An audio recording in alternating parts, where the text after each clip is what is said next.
G'day everyone, how's it going? My name's Chris St.Clair and it's time for another episode of The Rantagonist. This is my little series of basically hot takes and not being able to think of what else I could do and wanting to get some content out there. It's easy to get stuck on, oh gosh, my channel is a music channel because I'm a music idiot. But then I started thinking, nah. Since my channel, I have no plans to ever monetize my channel. So my channel might as well just be a me channel, you know? So while I still plan on doing a lot of music, and part of this video will be about some of that today. Yeah, I want my channel to also just be the me channel, just the Chris St.Clair channel, hence the name and everything. So today it's the Rantagonist episode 2, and we're going to talk about some things. The first thing we're going to talk about is later on in this year, Australia is having a referendum. A referendum is the process you use if you're going to change the constitution of the country. This referendum is to amend the constitution to recognise Aboriginal and Torres Strait Islander peoples. So for the first time in our entire history, we're going to actually recognise that there were people in this country before us white fellas. Now, me personally, here's a bit of context for how I'm going to vote. I remember back in high school when I was just checking the thing. I remember back in high school studying history and our history book. I honestly, I can't remember what year it was. Maybe it was year 10 or year 11. So we're talking, Christ, 1986, 1987, perhaps. And of course we had our history books, and it was talking about the colonisation of Australia by the British. For context, I'm actually half British myself. And in this book, it was stating that the Indigenous people of Australia were simply a nomadic race. They actually stated that there was no farming or no civilization per se. The book didn't actually denigrate Indigenous peoples, but it did tell a lot of what are absolute fucking lies. There is heaps of evidence to counter what this history book said. The whole point I'm making is that even up into this enlightened age of the fucking 80s, I hated the 80s. Our history books, our dogma, I guess, was a lie. And look, that's just one example of what I'm talking about, but I've recently become more and more sensitive to the plight of Indigenous people in Australia. And one of the things for a while now I've been wondering is, why don't we take more advantage of the knowledge of the people who were here for fucking ever before us, in terms of managing the land and even things like astronomy and stuff like that? Why aren't we taking advantage of this unbelievably huge bank of knowledge that is possessed by the Indigenous people of this land? And I started thinking more and more about that. And I don't want to get too deep into the politics about Australia, but let's just say I was actually born during an era when Australia officially had a policy called the White Australia policy. I was born into that. True, it changed pretty early on in my life, but me, in this modern age, I was born into a country that had a White Australia policy. And I've been getting a bit more and more sus on that whole thing recently. So recently, the proposition was put forward to change the constitution to officially recognise the Indigenous peoples of Australia, thus giving them a voice to Parliament. Now, this, not surprisingly, has sent a bunch of people fucking insane, and I'm going to discuss it briefly here with edits that make me look a lot better at this shit than I really am. So, I'm voting yes. Okay, I think it's for all of the reasons that I've spoken about before, but mainly, really, I just like the idea of change. I'm a little bit sick of philosophies and thought processes and, I don't know, things from the 20th century still having an effect here in the 21st. It feels unseemly to me. So I'm absolutely voting yes on the voice to Parliament. However, in Australia, to pass a referendum, it must get a yes vote from the majority of people in the majority of states. So not only does more than 50% of the voting population have to vote yes, but a majority of the states of Australia have to vote yes.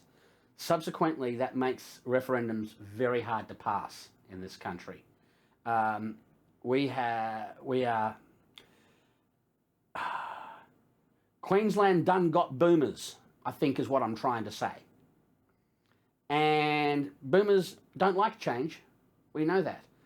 And whether we like it or not, at the moment, in this time in history, the boomers really still have most of the power in Australia. They still have most of the voting power.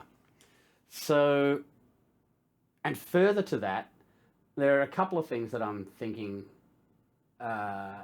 is interesting. So, what happens when we have a referendum is they sort of form an official, the government forms an official yes group and an official no group in order to make sure that the discussion is had. Not surprisingly, the no people are, I mean, I'm sure a lot of people think they're basing it on sense and stuff like that, but for the most part, the boomers are just don't like change. And we have a high population of boomers in this country, so I would suspect it's difficult to get anything to change in this country. But one of the things that I also do want to make a point about, and this gets my goat,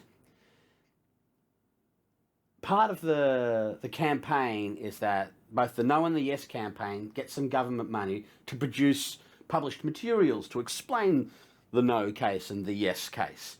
But here's the thing.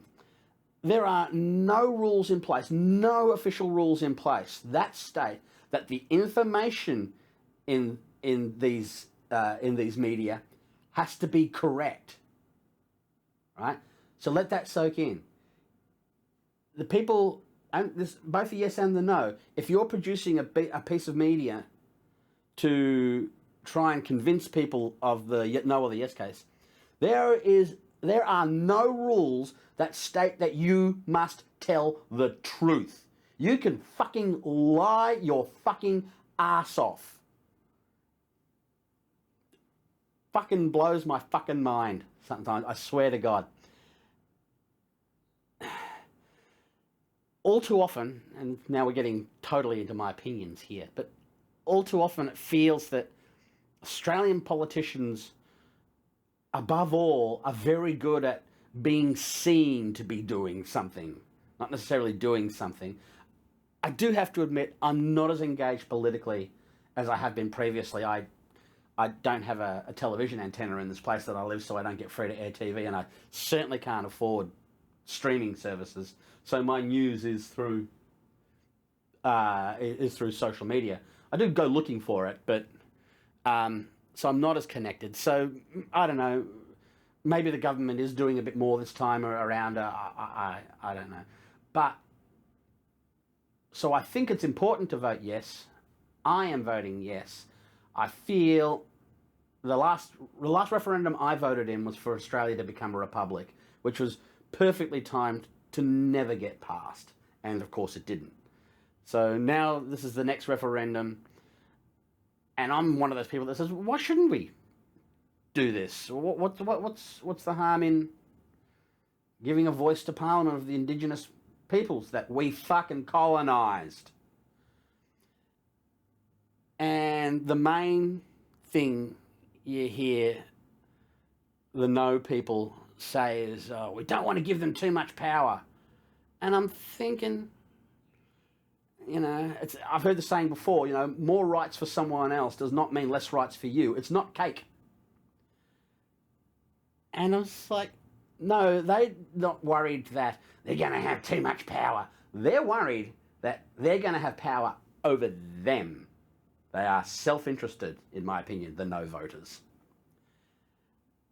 Which is interesting because I personally feel that a yes vote has other people in mind. I'm voting yes because I want to help other people. I feel that people who vote no are... I'm voting what suits me. So I believe that yes voters are thinking about other people and no voters are thinking about themselves. So that's my opinion on the voice to Parliament. All right, so now we're going to talk about the next topic so I can stretch this out. How long has this been going for? A few minutes now.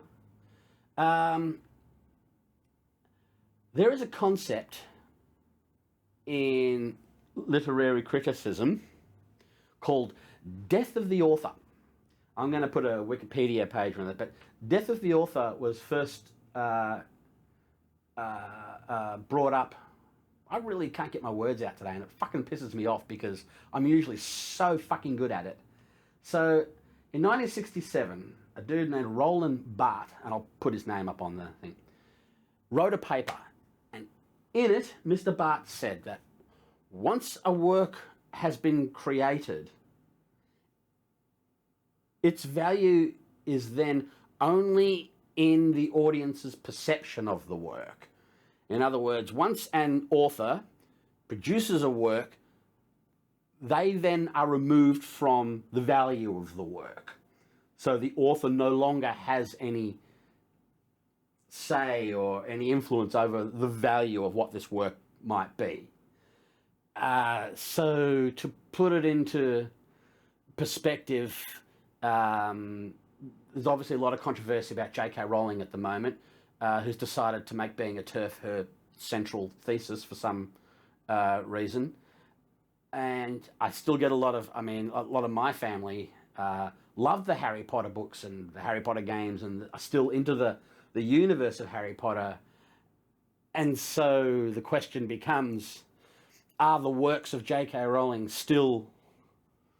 is it still okay to enjoy the works of J.K. Rowling when she's becoming such a terrible person? And it's an interesting question to me, and I actually think there's a level of degrees of severity of it. Personally, I was never a fan of the Harry Potter stuff, so I never got into it, so this was never a question for me. So it's also been zero hassle for me to completely ignore the works of J.K. Rowling. But I personally don't believe that if you happen to like the Harry Potter universe and so on and so forth, I don't think that makes you a bad person. So I think the whole death of the author is very much a mental exercise. But there are some good videos of it. Lindsay Ellis has done a great video of it. I might even find a link or something like that. But I mean, that does sound like effort, you know. So, is an author removed from their work? I don't know. Comment what you think about it. But here's one of the things I'm sort of thinking about it, is that if someone tells me that they're a fan of a Harry Potter book or they're playing the Harry Potter game, that doesn't instantly make me think they're a bad person. It doesn't make them a TERF just because J.K. Rowling has become one. However, if you came up to me and said that you were working really hard on your cover version of Tie Me Kangaroo Down Sport, I might take exception to that. Or if you want to do a cover version of Rock and Roll Part 2, I might think maybe not. So, but then we come into the questions of harm and how much harm and actual harm opposed to potential harm. So it's a tricky thing, this death of the author. Now let me tell you why I've been thinking about this. I am a huge fan of the space race, the current space industry, the whole pushing into space, the going to Mars, the Artemis missions to the moon. I love that sort of stuff. I think it's great, and I think it's important for humanity to do these things. For the big question of why aren't they spending their money on solving Earth's problems, that's a valid concern, of course. My response has always been, can't you spend money on both? But that is, again, a personal opinion. So, but further to that, and first of all, an opinion, I think governments should be contributing a lot more to this. I think it shouldn't be left to fucking billionaires, but it is. So we have this question. I have been following the goings-on at SpaceX Starbase in Texas for years. I am inspired by the work the staff down there are doing, the engineering, the science it's hugely inspiring to me. And I like big machines, and I like powerful machines, and Super Heavy is the most powerful machine that's ever been made. So there's a part of me that's, that loves this sort of stuff. If you hunt around my channel, I've even got songs about it. But Elon fucking Musk is a cunt of the highest order. And he's worse than just a cunt. He's a stupid cunt. And he and people like him are doing harm to the world. So now we've had death of the author. So now I want to discuss death of the engineer. Does the work that SpaceX is doing to move humanity forward, does that cancel out the utter fuckwittedness of the CEO of the company? And I'll admit, I'm struggling with this. I really am struggling. A part of me is like, do I get to enjoy SpaceX and Blue Origin? Do I get to enjoy these things anymore when these fucking billionaire cunts are in charge of them? I mean, I fucking hate these people. I really do. And so I find that that's an interesting question. Now, I don't think my channel has anywhere near enough clout that the Elon stans will find me. But Elon stans are out there, and come at me, bros and sisters. It's fine. If you want to strike back at me, try and be respectful. I will just fucking delete your comment if you're a cunt about it.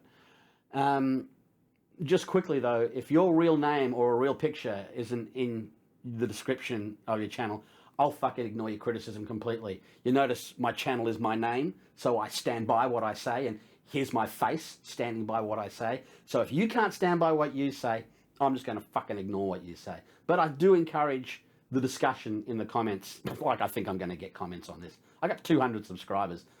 Like if this video gets seen by anyone. But I want to talk about that. I want to say, is the work of the good people who are doing this good science, is it denigrated by the utter shittiness of the personalities who own and run these companies? I heard it once said that there is no moral way for one person to have that much money when it comes to billionaires. And I got to agree. Just quickly, tax the billionaires, tax the churches. All right. Death of the engineer. So I'm conflicted and I don't have an answer for that. Let's have a discussion.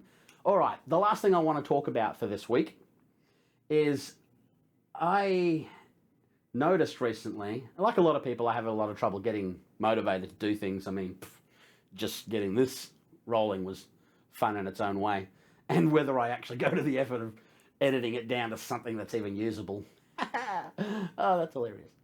Okay. But with the acquisition of my new guitar recently, check my last video, I kind of realized, and I'm not sure if I've ever made it clear in here, you can see around me, this where I live, this is a recording studio. I literally live in my own recording studio. And the truth is, if I'm honest, I kind of think I've got the best hobby studio in the world. I kind of really do. And one would think, oh my God, you've got a recording studio. You must churn out so much work all the time. Fuck. You'd think it, wouldn't you? But like a lot of people, I was just waiting to do this, and just waiting to do that, and just waiting to do this, and your whole life can go past you doing that. But with the acquisition of the new guitar, and with how my guitar collection is now, I kind of suddenly realised I really, really do have absolutely no excuse anymore to not be producing work. So I'm announcing that for the next year, the chances of me doing this are almost nothing, but hey, if I can't lie on the internet, where can I lie? For the next year, I will release a song per week. Now, I don't believe that original music makes money, so I'm not going to bother putting them on Spotify. It's going to be on this wonderful little platform here called YouTube, and all of the songs will be available as a free download, and also permission to remix, use. I personally believe that when it comes to original music, the idea of social media and releasing music is to get yourself noticed by people who do have money. That's it. That's what I'm trying to do. I'm trying to put out so much music. Hopefully it's good, and hopefully someone who's in a business someday or has some money says, I will purchase the rights to that song, or I will hire this person to do a thing. So that's why I do how I'm going to do it. So as of next Sunday, there should be a song. I've got one planned. I've got it recorded, and I'm just going to try and I'm even going to try and shoot a little video for it today, so maybe it'll go up today. But that's it. I've run out of excuses. I'm going to do a song a week. That's my hot take on some stuff. Please comment. Again, civil discussion, if you don't mind. Try and back your play. Okay, I'm just ranting and rambling on now. So that's it for this episode of The Rantagonist. Yeah. I hope you all have a great week. I think that's really about it. Yeah. And remember to have fun out there. Thanks very much.